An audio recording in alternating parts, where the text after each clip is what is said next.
সবাইকে স্বাগতম crime TV ৭২-এ। সাথে আছে আমি তাহমিদ।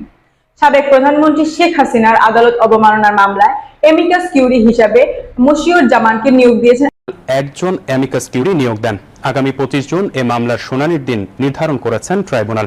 এর আগে সামাজিক যোগাযোগ মাধ্যমে ছড়িয়ে পড়া 227 জনকে হত্যার লাইসেন্স পেয়ে গেছি এমন একটি অডিও বক্তব্যের ফরেনসিক বিশ্লেষণে এটি সাবেক প্রধানমন্ত্রী শেখ হাসিনার কণ্ঠ বলে প্রমাণ পায় আন্তর্জাতিক অপরাধ ট্রাইব্যুনালের তদন্ত সংস্থা। ফ্যাসিস্ট শেখ হাসিনার এমন মন্তব্যের প্রেক্ষিতে আদালত অবমাননার অভিযোগে তাকে ট্রাইব্যুনালে হাজির হতে দুটি জাতীয় দৈনিকে বিজ্ঞপ্তি প্রকাশের নির্দেশ দেন আন্তর্জাতিক অপরাধ ট্রাইব্যুনাল।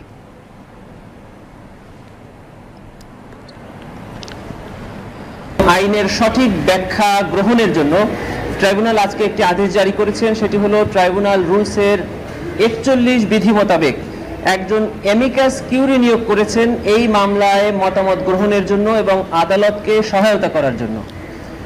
সুপ্রিম কোর্টের সিনিয়র অ্যাডভোকেট AY মশিউজ্জামান সাহেবকে, যিনি সুপ্রিম কোর্ট বারের সাবেক সম্পাদক ছিলেন, ট্রাইব্যুনাল স্বপ্রণোদিত হয়ে উনাকে এই মামলায় ট্রাইব্যুনালকে সহায়তা করার জন্য এই আসামিদের পক্ষে এবং ট্রাইব্যুনালের এই আইনের ব্যাখ্যা দেওয়ার জন্য উনাকে অ্যামিকাস কিউরি হিসেবে নিয়োগ করেছেন এবং জুন মাসের 25 তারিখে ফার্দার হিয়ারিং এবং ডিসপোজালের জন্য দিন ধার্য করেছে।